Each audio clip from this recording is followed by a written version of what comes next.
The current political situation is we are firmly in the grip of the escalation trap. For months, President Trump has tried to wiggle out of the trap. And just to remind everybody, the escalation trap is when the first stage, tactical military success, bombs hit targets, bombs kill leaders, bomb destroy missile sites, leads to stage two, where the opponent gets stronger. In this case, Iran has seized Hormuz. And then you have a choice. Stage three, this is what I call the ground power dilemma. And this dilemma has been something President Trump has been trying to get out of for months. He's tried blockade, he's tried negotiations, and here we are now 4.5 months into the war, and we're knocking on the door of stage three. We're closer to stage three now than we have been at any point in this war. What's going to break that deadlock then? Well, the problem is there's no good option. So President Trump has tried every possible option here. And I think that this is why we're at the stage we're at. You see, what's really at issue after stage two, after Iran becomes strong, is a fork in the road. There are only two real choices, not three, four, or five. There's two real choices. One, the United States acquiesces to Iran's new greater power position.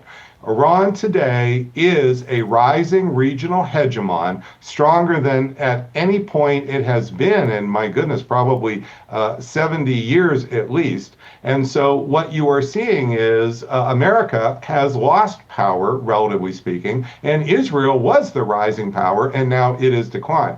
So what you are seeing is that in this particular stage, or right at this point, there's a fork, there's a choice. Does President Trump capitulate, allow Iran to control Hormuz, set fees, have no real limit on its nuclear program? That's essentially the choice in front of Trump. Or does he escalate to take Hormuz back, to seize limited territory? And this would be, I have to say, mostly for symbolic political gains. This is not because he's got a great ground power option that's going to truly win this war, but the escalation trap is about how leaders find themselves stuck in this choice.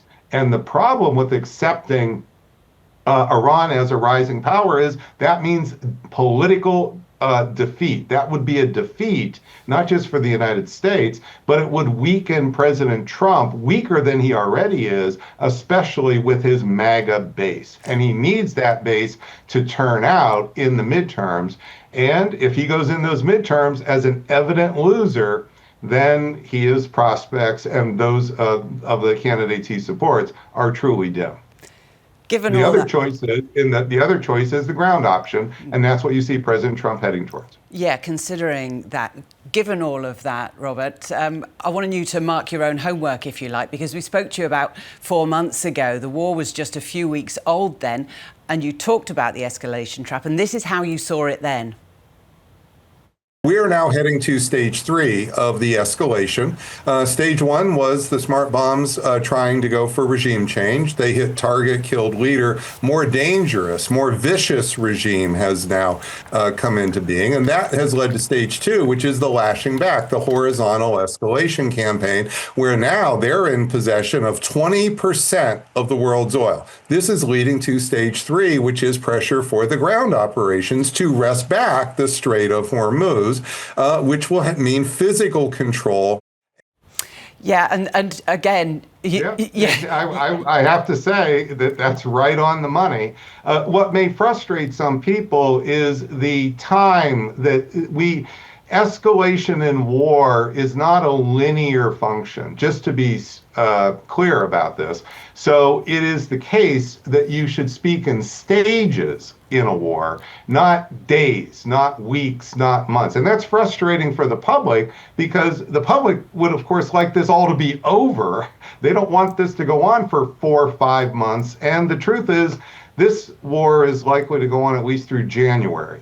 So this is not going to be over anytime soon, and that has been true since the first moment the bombs fell on February 28th. Just aside from the political, the military side of things, we've had the Ayatollah's funeral all of last week. How has that played into anything as we go ahead? That has stiffened the demands of Iran. So what you are seeing is an outpouring of well over 10 million. We don't really know what the numbers are. In Iran, in Tehran, other cities in Iran that are not just coming out and grieving, there's anger. There are speakers calling for the death of America, the death of President Trump, of J.D. Vance, and you are also now hearing that there was a serious assassination plot against President Trump, which was serious enough to cause him to change planes. And just literally today, they are reinforcing the door to the White House as a result of this. So what you are seeing is that anger. There's no sign of Iran being crippled by the bombing, being crippled by the blockade. I think that may have come as a surprise to President Trump in the White House. I've been studying bombing campaigns, economic blockades for 30 years, modeling the bombing of Iran for 20 years. This is actually exactly what you would expect given all that background. Okay. And so what you are seeing is Iran is not going to buckle. They're not going to hand back the Strait of Hormuz. They'll go the other way around. If anything, they're likely to escalate their demands.